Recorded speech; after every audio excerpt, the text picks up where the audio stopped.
Hey guys, welcome back. So my dad has these old cutters that were at some point really common in Germany. I don't know how common they are in the rest of the world, but these are rather special. They are multi-purpose. So you can either cut rather heavy gauge wire because you have long handles and you have a lot of leverage. You can cut cables, you can remove insulation, you can use this as a hammer, or you can just remove nails. And that's something that often got used on farms when they make their fences for the cows and stuff like that, other animals. They often use these because you can, as I said, you can hammer in nails, you can remove old nails, get them in, use the handle as lever, remove old nails, or you can just cut the wire. And these are still working, well, the joint is still working, but the teeth are rather dull. They're not sharp anymore, so I'm going to resharpen them, and I will try to remove the rust and the patina and make them look good again. I already started to use some wire brushes just on this part over here to see if this is going to work. And yes, it is. You can see the manufacturer, Knipex, and a number. I don't know what this means. On the other side, this was how it looked before. You can still maybe read it. I can on the camera, I don't know, but it's really dark. And as you can see, I don't have any nail polish because working with these wire brushes I would ruin my nail polish, and that's just unnecessary, so I will repaint them after I'm done.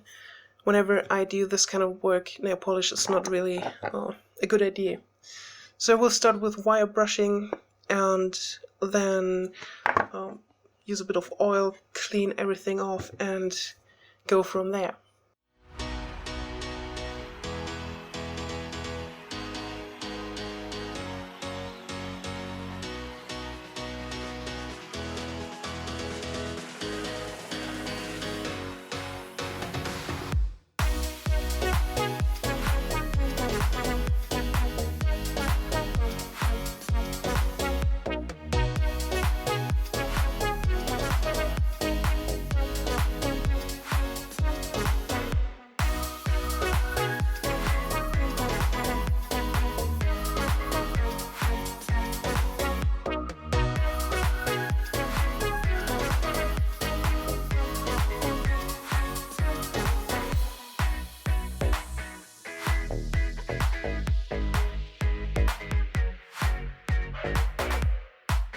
Okay, after 15 minutes of using wire brushes, I'm now at this stage, and I think I will start to apply a bit of oil to remove the dust and everything, and then I think I will start to use sandpaper to remove the outer layer of the metal, because I'm getting not any further with wire brushes, so I think I have to remove a bit of metal. And I will use, I think I have 400 grit paper, and this should give me a finish just like this. This is another tool that I used, or rather that I cleaned, where I tested all the different techniques I'm going to use on this. This is another tool from my dad, and he gets it back. Before I clean it, you could barely open it like this with one hand, and now you can open it all the way. The last bit is a bit tough, but that's okay. And it now is working again, and I resharpened the teeth and everything. That's much better than it was before, and I hope to get the same finish on this tool. Now we'll start to use a bit of oil. The oil I'm using is a multi-purpose oil. It's ballistol.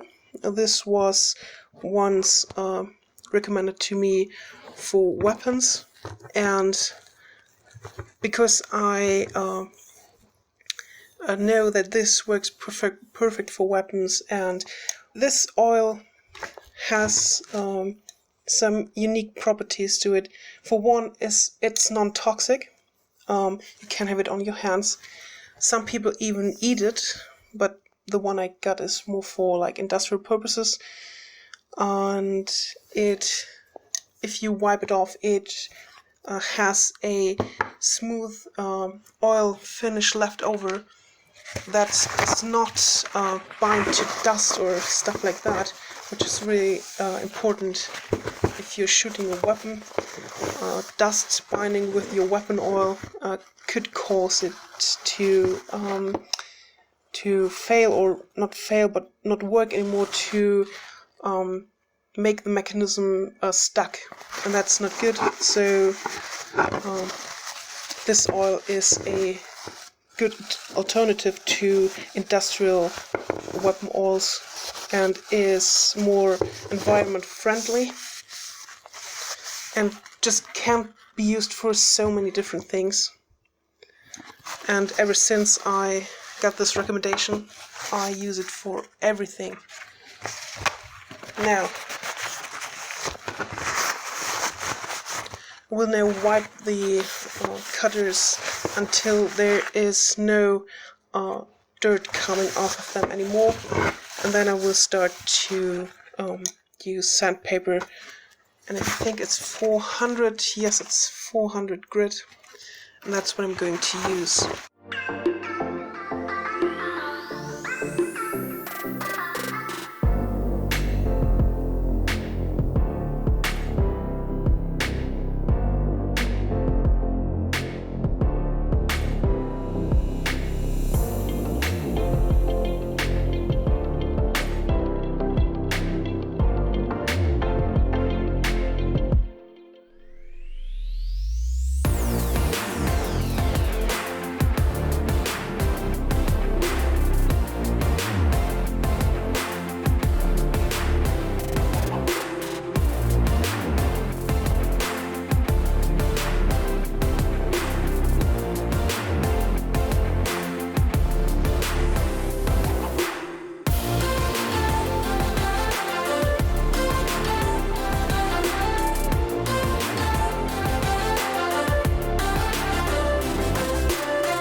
This is where I am right now, after 1.5 hours of using sandpaper and another hour of using wire brushes. I removed as much of the rust and everything that I could get to. There's still a bit of patina left where the company name is and where it's manufactured, and this is actually West Germany, so it was before West and East got back together, and I can't really get any further by hand, and I don't have any tools, so this is where I'm left at. You can see here is still rust coming out of the joint, but I can't get in there. So what I do is fill in oil, the rust comes up. I will remove the rust and fill in oil back again. I will do that several times over the next few days, and this should be fine. What I have to do now is to sharpen the two teeth over here.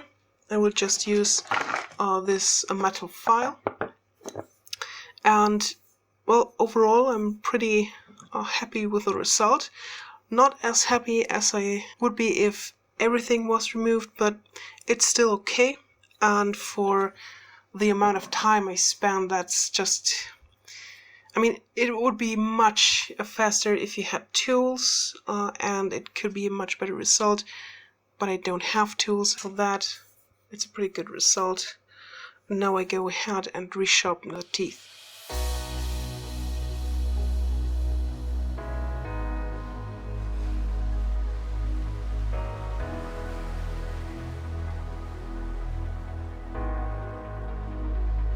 Okay, I resharpened the tool, and I have to say it was really difficult to do.